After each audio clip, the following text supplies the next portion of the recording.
യുഎഇയിൽ ഇപ്പോൾ പൂക്കാലമാണ്.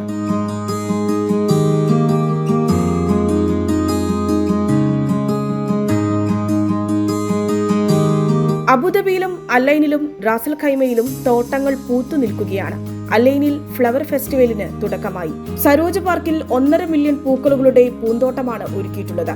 വിവിധ വർണ്ണങ്ങളോടെ പല ഇനങ്ങളിലുള്ള അതിമനോഹരമായ പൂക്കാലമാണ് സന്ദർശകരെ കാത്തിരിക്കുന്നത്. പൂക്കൾ കൊണ്ട് തീർത്ത 54 തരം വിവിധ ശില്പങ്ങളും ഇവിടെയുണ്ട്.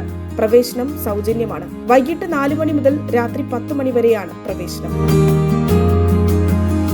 ഫെബ്രുവരി 8 മുതൽ 17 വരെയാണ് അല്ലൈനിൽ പുഷ്പമേള നടക്കുന്നത്. പുഷ്പമേള സന്ദർശിക്കാനെത്തുന്നവർക്ക് പാർക്കിംഗും സൗജന്യമാണ്. വിവിധ ഭക്ഷണ സ്റ്റാളുകളും കരകൗശല വസ്തുക്കളും ഒരുക്കിയിട്ടുണ്ട്.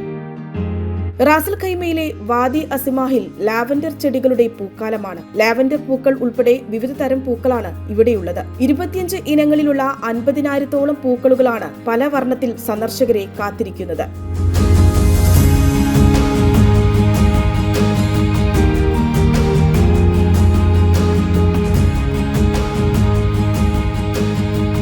എമറാത്തി കർഷകനായ മുഹമ്മദ് ഒബൈദ് അൽ മർസൂഖിയാണ് പൂന്തോട്ടം ഒരുക്കിയത്. يتم بذر هذا الشيء اللي تشوفه الحقل الطويل العريض من شهر 10 حسب يتزامن ويا اجمل ستات في العالم.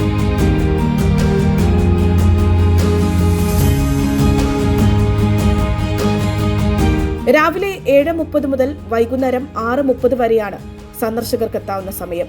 വിദ്യാർത്ഥികൾക്ക് പ്രവേശനം സൗജന്യമാണ്. മുതിർന്നവർക്ക് 15 ദിർഹമാണ് പ്രവേശന നിരക്ക്.